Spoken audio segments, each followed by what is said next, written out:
Yeah, okay. Thank you. Welcome to the press conference of WMF2024. WMF2024 is an international fair and festival of innovation. Will take place the 13th, 14th, and 15th of June in Bologna. So welcome everyone. Apologies for the delay. We will discuss a lot of AI during the fair, but still we know that daily life needs to deal with some technical issues. So we are here live from B Central in Brussels. I don't know if you can see from the camera, it's not so sunny Brussels, but that's normal for this city. But I assure that in Bologna in June will be amazing. So look forward to seeing you all there. So we are here in Brussels to present this third edition of WMF2024 2024. WMF2024 has become an international fair certified and really can be compared to the other two main European fairs, who are Vivatech in Paris and Web Summit in Lisbon. We're going to deal with digital, trade, AI, tech innovation. We've seen that actually the numbers of the fair are impressive. Last year, in edition 2023, there were 60,000 participants with attendance come from more than 89 country states. With 2,000 startups and investors and 670 exhibitors. In the past, among the main participants and speakers, we can count on Tim Berners-Lee, the father of the internet, for example. There will be keynote speech, concerts. So it's not just a B2B fair. It's really, we can also say it's really a festival of innovation. So first of all, I would like to now give the floor to Cosmano Lombardo. Cosmano is the CEO and founder of Search on Media Group, and it's the inventor. It's another father, not of the internet, but of the WMF2024. So Cosmano, tell us more about this edition of the fair. Thank you to be here. It's a pleasure for us to be to present this edition of WMF.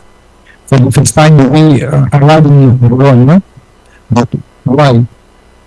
Yeah. One is the place of Cineca, of Tecnopolo, of supercomputer Leonardo, and also is the place where United Nations is opening the University of Artificial Intelligence and Big Data and Quantum Computing. So we will in Bologna for these reasons. But should us about WMF, the sense of WMF, make future, because we are a community of innovators, the community that we are building for all our international partners, for Albania, Egypt, from Australia, Germany. Because we are working about the biggest challenge. For example, AI and digital transformation, but also the impact in the society of digital aspects. And also future, because we are working for the present, but for the future.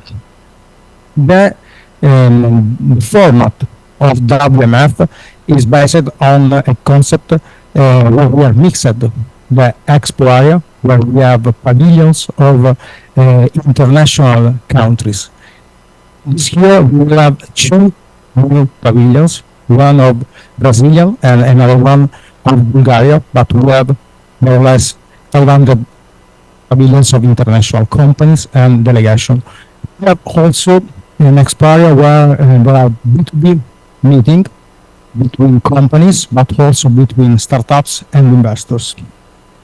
Another point is the educational stages. We have 100 stages about innovation, about social media, about AI. This year we have 3 new AI stages. One is AI for futures, another one AI for health, and also AI for marketing. So we will have speakers around the world that came in Italy to present all these new challenges. Also, we have the main stage. The main stage where in the past we had Tim Berners-Lee, but also we have CEO and the biggest international startup competition. So this is a small presentation about this format, and we have also now today opening call for new startup. This is the call for startup for AI, because we have this plan with Cineca, so startup around the world can apply just now, and after we will meet all this one in Bologna. This is more or less a small presentation of the format. We have also inside WMF more events, AI Global Summit, GovTech Summit, and also events about innovation and startups. So, Giuseppe. So, thanks Cosmano for the introduction. I am Giuseppe Pisano, I am the head of innovation for WMF2024. As we all know, technology and innovation, it's helping us to shaping society, it's changing society. So at WMF, we like to understand and discuss what is the role of innovation and technology to impact society. So we build up an ecosystem of innovators that goes from startup, scale-up, technologist, institution, investor, and our aim is to bring all together to understand what is the crucial role of innovation and technology on imagining the future, but also discussing the potential risk and ethics implication. We also recognize the driving force of an entrepreneurial spirits to put innovation in place. So we organize a lot of initiative to enabling entrepreneurship. So Cosmano was referring to the biggest startup competition, but we do a lot of matchmaking activities between startup and open innovation stakeholder. There will be some side dedicated event like Innovation Night or the Investor Night that it's a peer-to-peer sharing regarding the best practices regarding open innovation.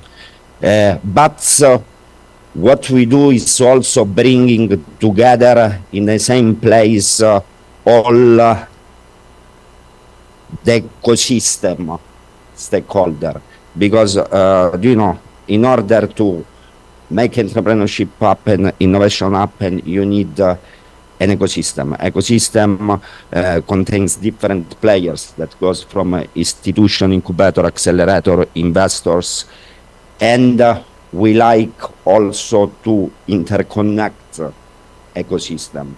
For this reason, since the last 3 years, we organized the International Roadshow.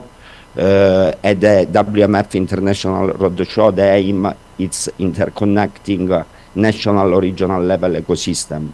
So we visit more than 29 countries, and we are interconnecting ecosystem to our global community, because just interconnecting the different ecosystem allows to speed up and to be more efficient in bringing innovation in place. So, yeah.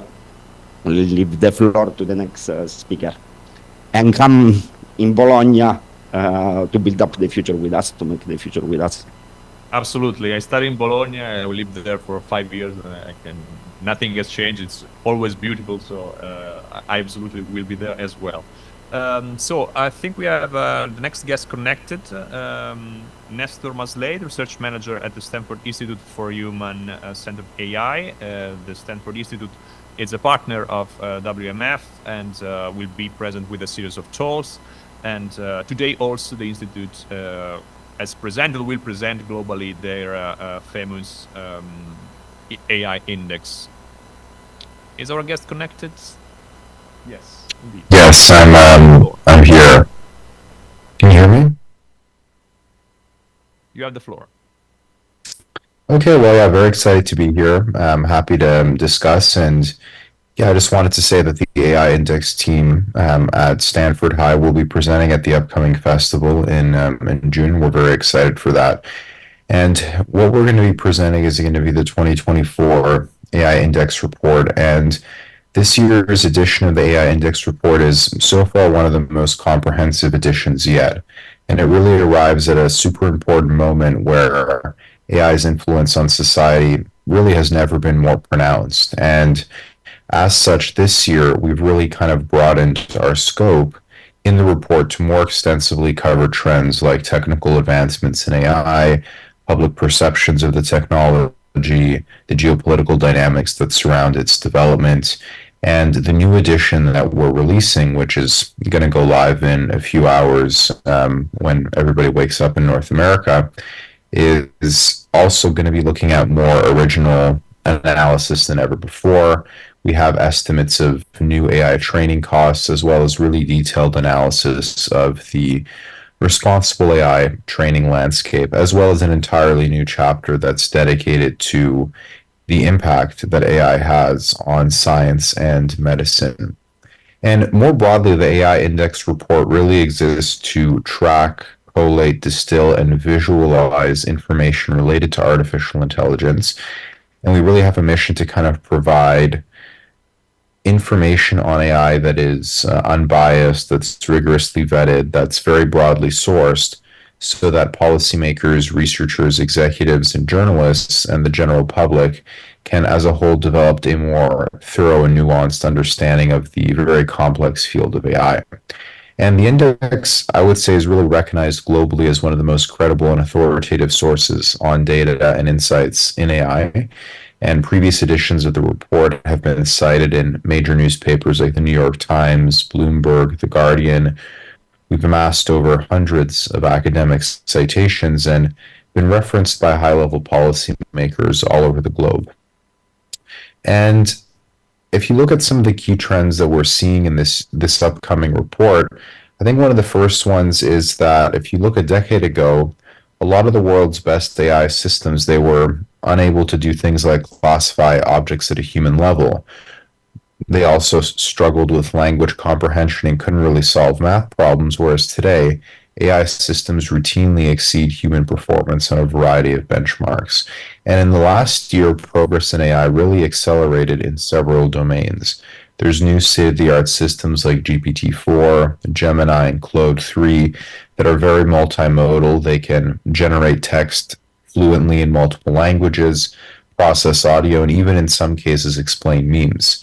And as AI has improved, it's increasingly forced its way into our lives. Companies are building AI products faster than ever before. It's being used more and more by the general public. But at the same time, it still has some significant problems, this technology. It can't always reliably deal with facts or perform complex reasoning or explain conclusions. And I think there's really two possible futures with AI. The technology improves, it becomes increasingly used, and it impacts all of our lives. And in the second case, the adoption of AI is constrained by the limitations of the technology.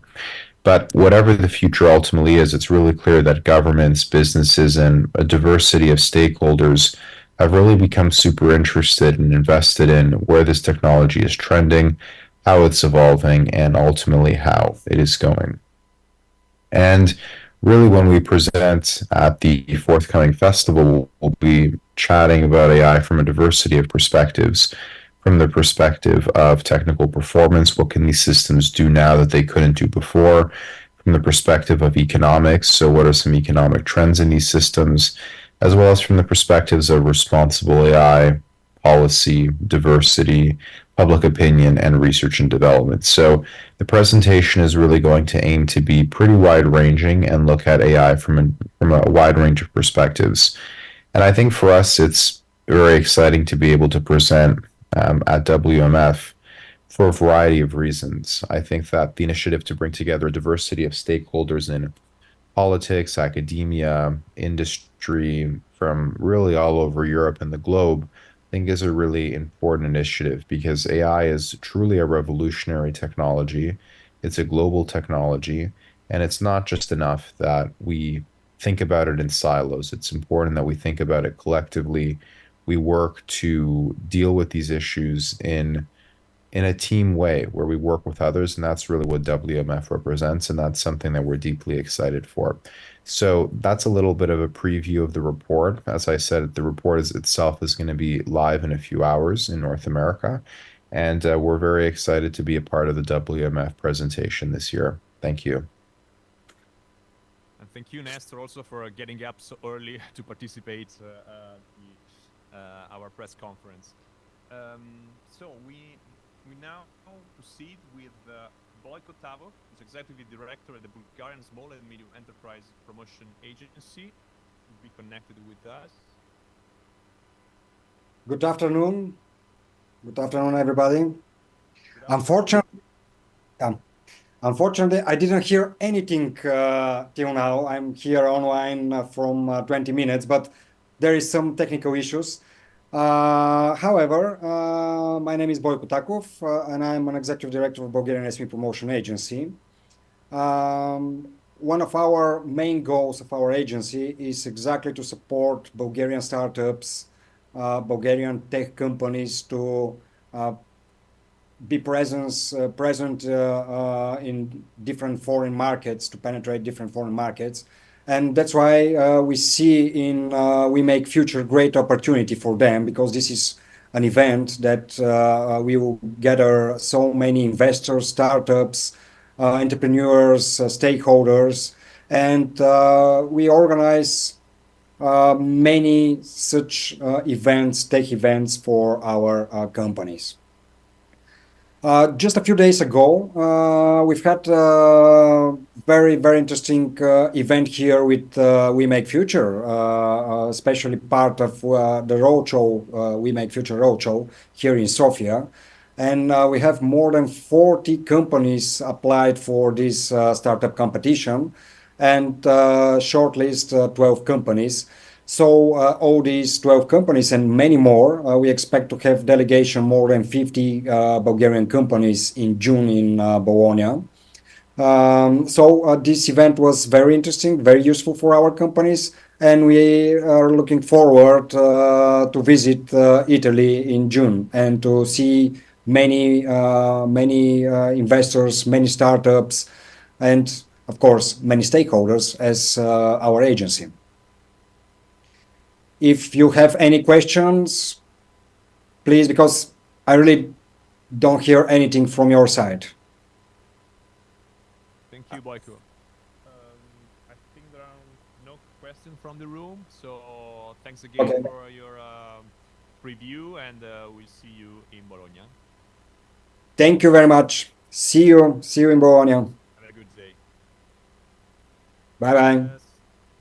The next in line for, I don't know if Christina can tell me more live, because we have some, since we are a bit late. So no, we proceed as scheduled.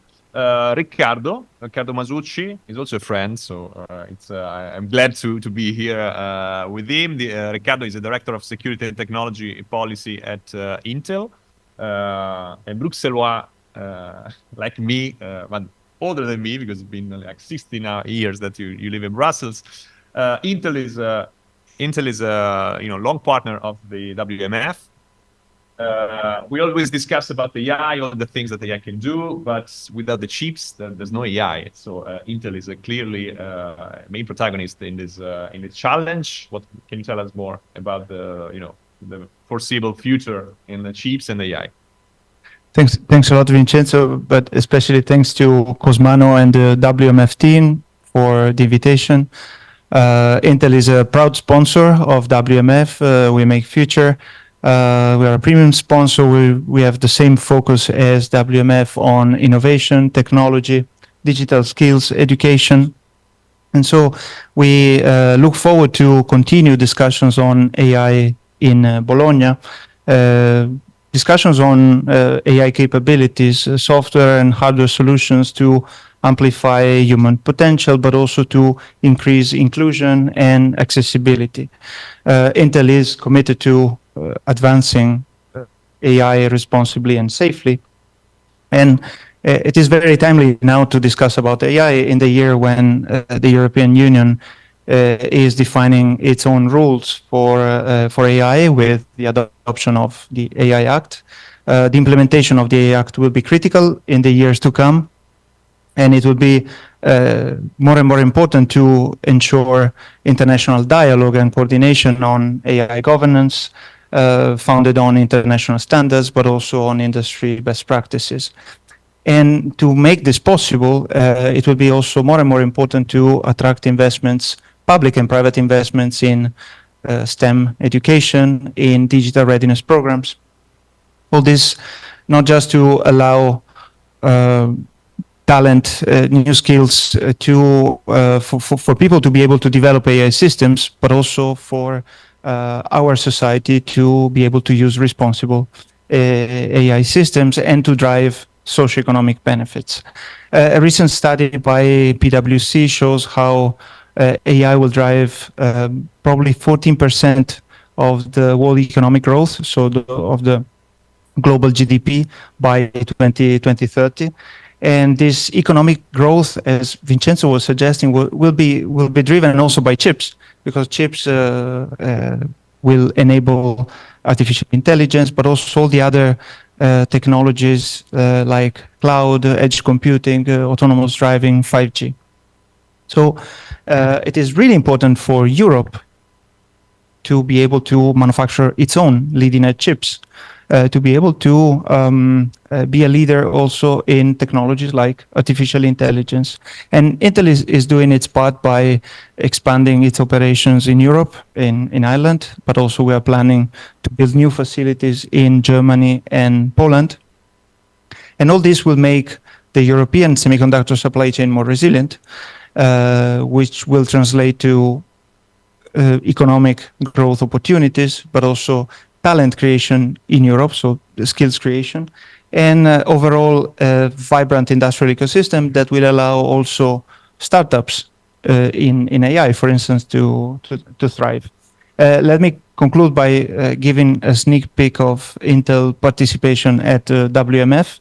So on the main stage, we will have Lama Nachman, who is one of our most prominent AI researchers. Lama spearheads our responsible AI efforts. She coordinates the work of our Responsible AI Council. She's the director of the Intelligence System Lab, and she's famous for a collaboration that she had with Stephen Hawking, because she developed the software and the sensing system for Stephen Hawking, for the physicists to communicate. So I hope you will be able to join. This must be a very interesting keynote. Our very own Walter Riviera, AI technical lead in Europe, Middle East, and Africa, will speak in a vertical session on AI, on large language models, and the need for making those large language models smaller and smaller to be more efficient, to be more effective. And last but not least, Intel will showcase also the AI PCs. So laptops that, thanks to some AI acceleration, will be able to perform AI workloads without being connected to the cloud. So this will open spectrum of new opportunities in terms of creativity, productivity, and so come and join us at the WMF. And thanks again for the invitation, and best of success to the initiative. Absolutely. Thank you, Riccardo. Since you are tight with the time, now we have the authority, because we have the industry, but now it's time to also the authority to speak. And I know Guido Scorza as well. Guido is a member of the Italian Data Protection Authority, based in Rome. The Italian DPA, the Garante, has actually dealt a lot with the implementation with the AI, several cases last year. So Guido, how the privacy regulation is still important, because we are going to talk in a few minutes also with WMF2024 regarding the AI Act, but privacy GDPR is the main tool so far to regulate artificial intelligence. Yes, thank you for the invitation. As you probably know, you're on mute. We cannot hear you right now. Oh, just fantastic! You can hear me?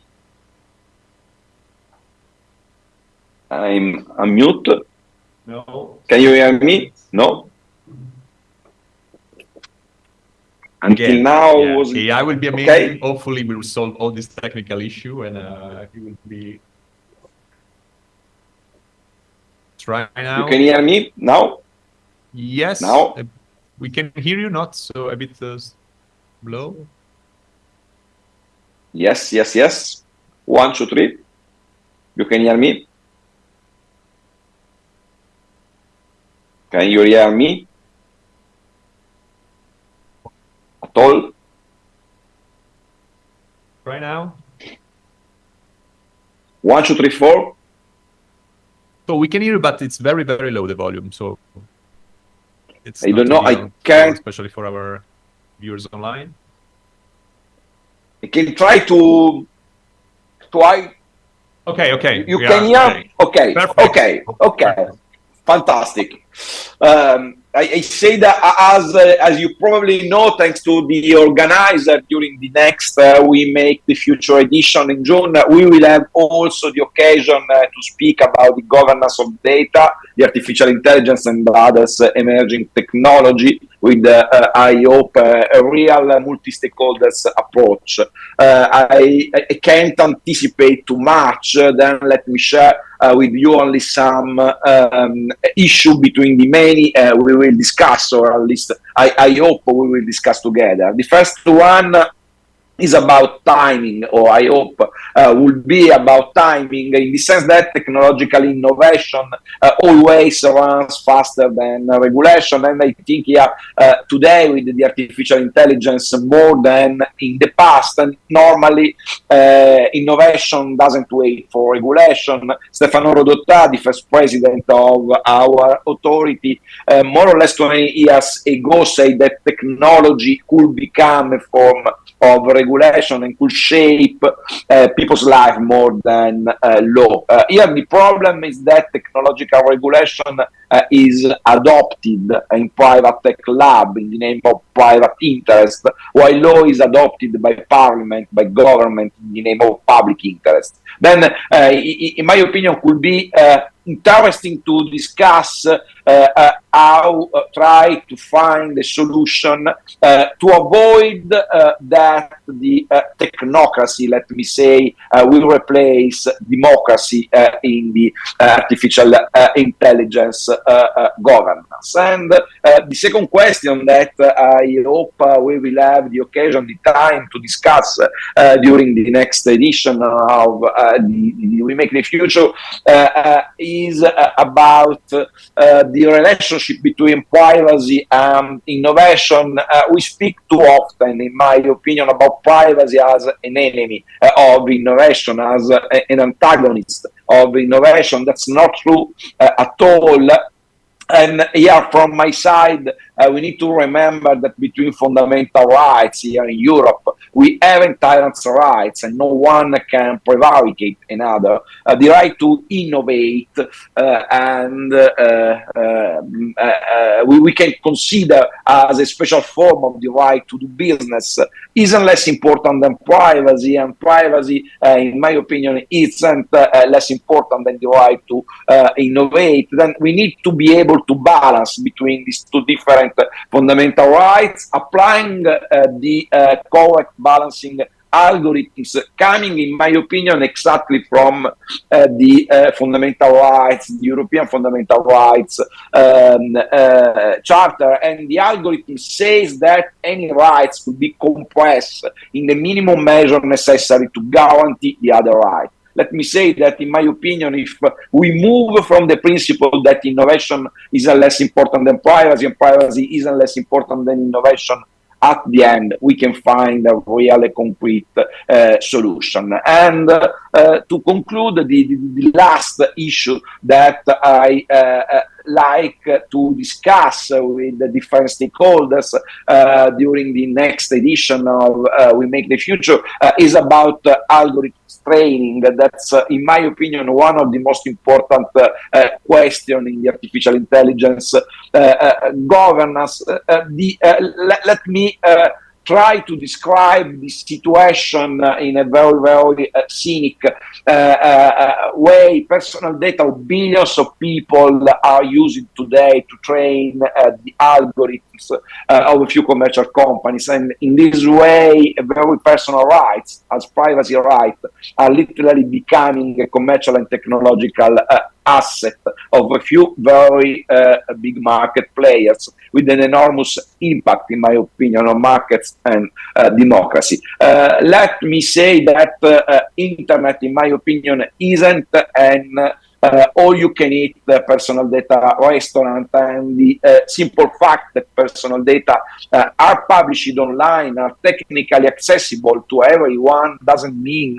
that they are public data usable for any purposes. Yeah, the question, in my opinion, is how we can govern this situation, avoid to permit to people losing the control of personal data, but at the same time permitting to industry to go in the future direction, to do business with artificial intelligence and personal data.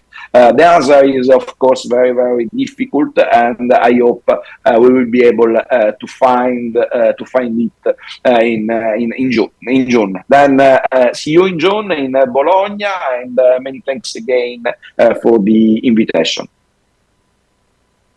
Thank you, Guido. Absolutely, it will be a long discussion for the next years. Now, from the regulator, we pass to the legislator, the co-legislator, because I would say one of the reasons why we are in Brussels here for this press conference is that Europe and Brussels in particular has been very active in the last 3 years, like from the presentation of the proposal of the Commission, the AI regulation. And that's almost even formally approved. So we have connected online Mr. WMF2024, MEP, so member of the European Parliament, and co-rapporteur for the European Parliament of the AI regulation. Hi, Brando. Hi, hello. How are you?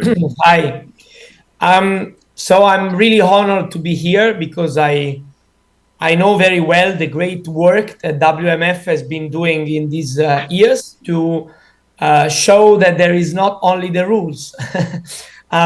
We have been regulating, we have been the first, and we have been on the forefront. And in the past years, also with WMF, we have been able to explain this process of legislating. But this event and this organization will also show again that there is much more. There are organizations, there are businesses, there are ideas that are being transformed into reality with AI. They will be showcased. There will be the chance to continue in this discussion on the global regulation.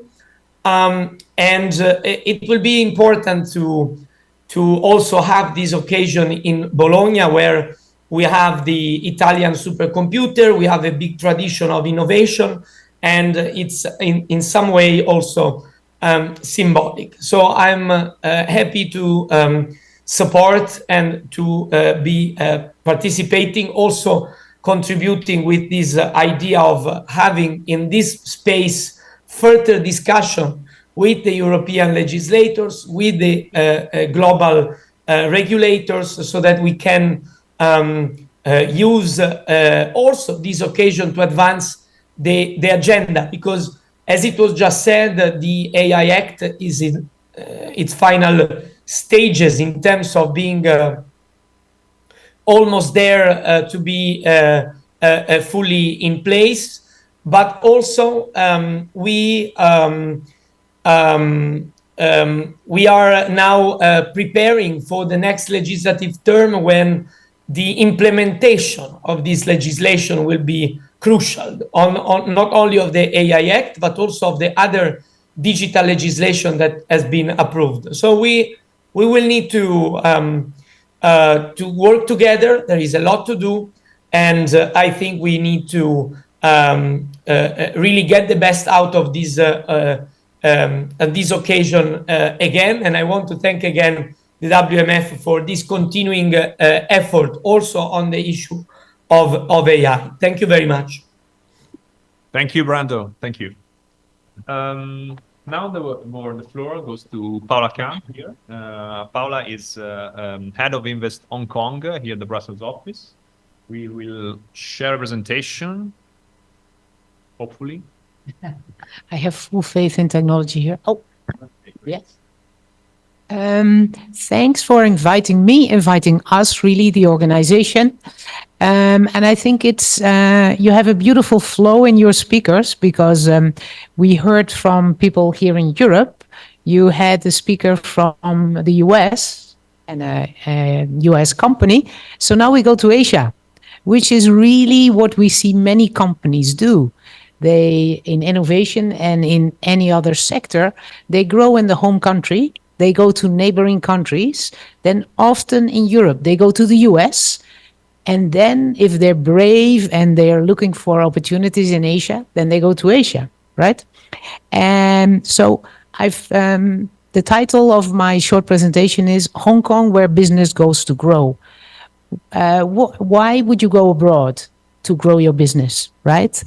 And I would say in Asia, there are two very international places that people think of: Singapore and Hong Kong, right? And we often say these are complementary areas. Singapore, Southeast Asia, Hong Kong, Northeast Asia. And Hong Kong, we sometimes call it China for beginners. Let me click to the next page. Very briefly about Invest Hong Kong. We're a government department, a typical investment promotion agency, which means we help foreign companies set up in Hong Kong. Investment promotion agencies, they exist all around the world. There's also Invest in Italy, as far as I know. There's Invest in Canada, Invest in the US. Since we're a government department, our services are free. This map shows how we help companies. We have offices around the world, 34, and also in Italy. So I'm speaking also on behalf of my colleague Stefano De Paoli. And every office helps companies from a country or from a group of countries. And then the secret sauce of our organization are the sector teams in Hong Kong, right? So every company is defined by where is it from, and in what sector is the company active.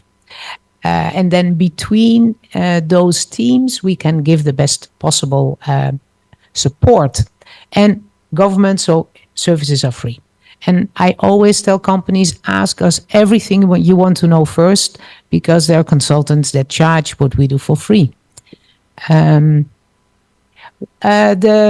cooperation between Invest Hong Kong and We Make Future goes a couple of years back. So we're a modest sponsor. We're just one of those with a booth, right? The team in Italy, Stefano and his colleagues, they are more than ready to help Italian startups, scale-ups, but really companies from all shapes and sizes set up in Hong Kong. And the last line I mentioned here that, of course, we very much hope that an Italian delegation comes to the Start Me Up Hong Kong Festival. But I've heard you were there last year already. So let me hope you're going to be repeat visitors and repeat buyers.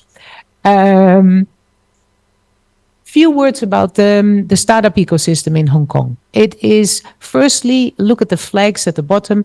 It's quite an international startup ecosystem. That has been growing strongly in the last 4 years. These are the figures from 2019 until 2023. But this is also a very important one. The startups are really spread over many sectors, right? Fintech is the biggest one. That's because Hong Kong is a financial center. But if you see Fintech 601, but the next one is e-commerce supply chain with 584, which really is almost the same. So in every area, I would like to say, and previous speakers have stressed that, every area now needs tech, right? Financial services, fintech, e-commerce logistics, logistics tech. You can really anywhere put the word tech. And Hong Kong wants to maintain its status as a global financial hub and a global trading hub. So welcomes very much all the tech, English and Chinese official languages. So it's a super easy place to start. And with Stefano, the first steps from Italy can be done in Italian. There is a Start Me Up Hong Kong festival. And I wanted to really show the dates of, this year, 21st to 25th of October. Hope to see you all there. But first, Invest Hong Kong will be there in We Make Future. Hope to see, knowing that the festival is so international, hope to meet companies from many countries, but of course, first and foremost from the host from Italy. Thanks. Thank you, Paula. Now we go to Sabrina Ricci.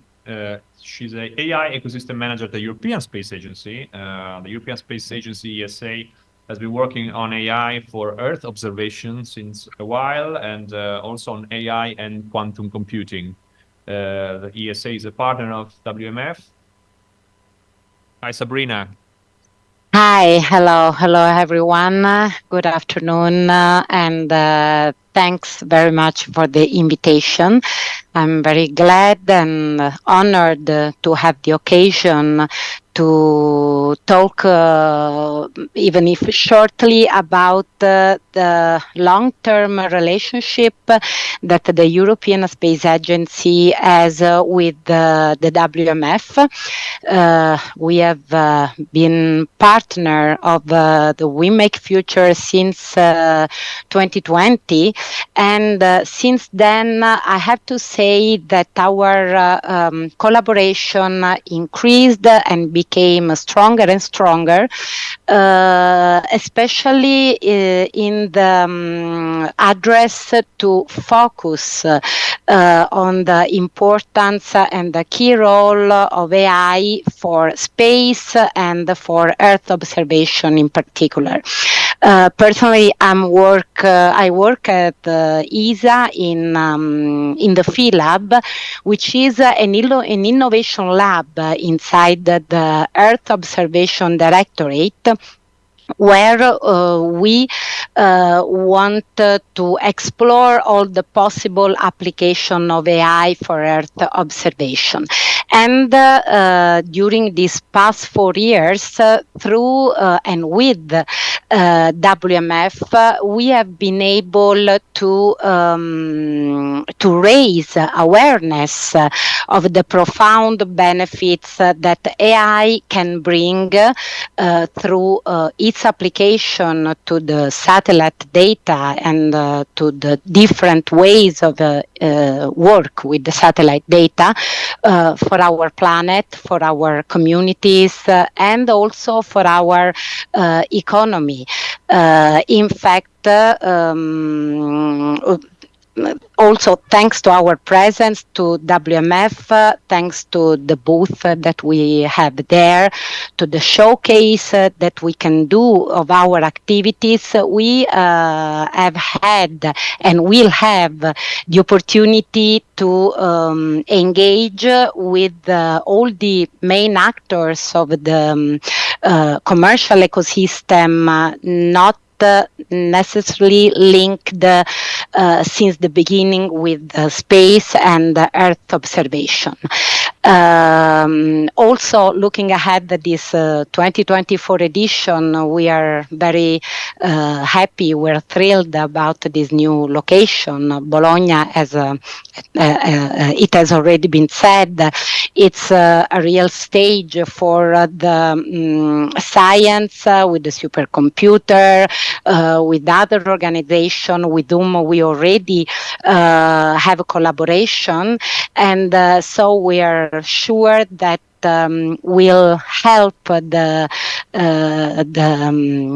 acceleration of innovation, because with the collaboration with the WMF, we showed that this is the innovation, collaborating with different reality, because maybe when you think to WMF, you don't think to space or you don't think to Earth observation. Instead, we witnessed and we showed that it possible a real collaboration and a fruitful collaboration among different actors.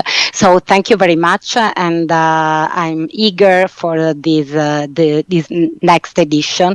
We will be there. We will have our booth and our space.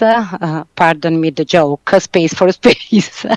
And we're eager to meet you all there soon. Thank you. Thank you very much.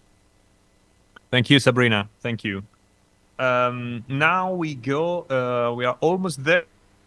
We have Francesca Barisani should be connected with us. Francesca is EIT Deep Tech Talent. EIT is one of the largest digital ecosystem in Europe and has been a long partner of WMF. Let's see if Francesca is connected. Yes. Yes, good morning, everyone. I'm Francesca, and I'm the Outreach and Stakeholder Manager of the Deep Tech Talent Initiative. I have a very short presentation to show you about the initiative. I hope you can see it. Yes. Absolutely. Great. So I'll be very quick. The Deep Tech Talent Initiative is one of the flagship initiatives of EIT.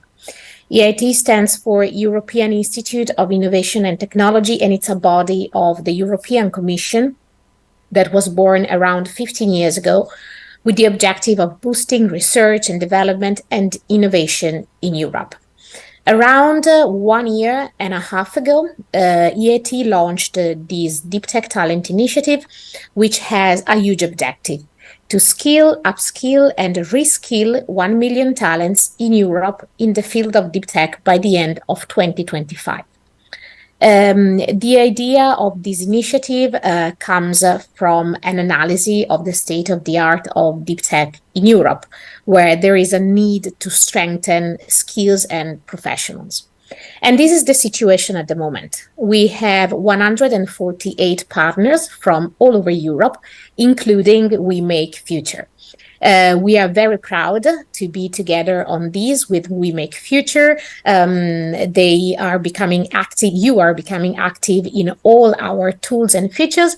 And on the other hand, we are very pleased to be attending to your event in Bologna, where we will have a panel about deep tech and ed tech. As you can see from the logos here, besides WeMakeFuture, we have very different actors on board because, for example, we have Intel and NVIDIA. Then we have the University of Vienna, Politecnico di Milano, the University of Barcelona, University of Utrecht, Talent Garden, JA Europe, Generation.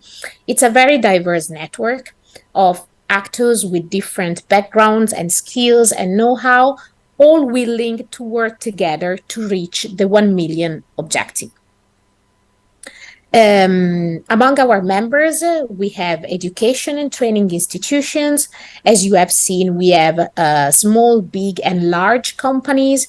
We have associations. We have financing partners. The idea is to build the biggest European knowledge hub in the field of deep tech in Europe, where different actors can build collaborations to boost, again, deep tech talents in Europe. The idea of the initiative comes from a document that was published in July 2022 by the European Commission. It's the new European Innovation Agenda. In this document, it appears clear that compared to countries such as the US or China, in terms of deep tech, Europe needs still to grow. So within the new European Innovation Agenda, several actions and initiatives are mentioned to boost deep tech. And among these actions, there is also indeed the Deep Tech Talent Initiative. So how are we reaching the 1 million objective in practice? In practice, we have developed several tools and platforms. We have the Deep Tech Training Platform that already contains more than 100 courses and programs and training opportunities in the field of deep tech. Then we have the Course Matchmaking Platform, which is a matchmaking tool to connect deep tech talents with deep tech companies and existing courses. We have the Deep Tech Talent Community, where we allow our partners to gather, to network, and to pitch in front of each other. And we have the Deep Tech Radar, which wants to give visibility to the innovations and products that our partners are developing. And then we also have funding opportunities. So last week, we've launched the call for proposal that will close on the 20th of June to develop new deep tech training programs. It will follow Horizon Europe guidelines. We have a budget of 2 million euros, and we are planning to fund around 15 projects. What are the benefits to join for our partners? Our partners become part of the biggest European knowledge hub in deep tech in Europe, which means networking opportunities, visibility from all the activities that we do. To give you an example, we were in Lisbon for the Web Summit in November, and that's precisely where we've met We Make Future. We started our discussion, and now we have this collaboration in place. We were also at Hello Tomorrow in Paris a couple of weeks ago. We are organizing our annual event in October, so we are very active also on the event side. If you become a partner, you can develop collaborative projects with the other partners. You have access to the funding opportunities. So a lot of initiatives and activities. And of course, there is also the prestige coming from joining a European initiative. Again, thank you, We Make Future, for inviting us today to this press conference. And thank you for inviting us in Bologna. We are very, very pleased to be there with our panel. And thank you all for listening. Thank you, Francesca. We look forward to seeing you in Bologna as well. So it's time. We are Italians mostly, so we know that at a certain time it's time to go for lunch.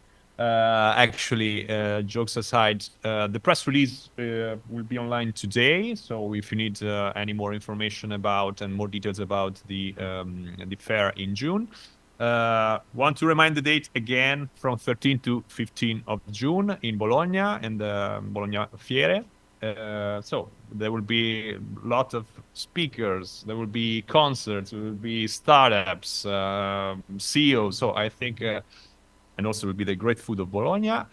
So I'm sorry, I'm biased as AI could be. So thank you again, and see you in June in Bologna for WMF.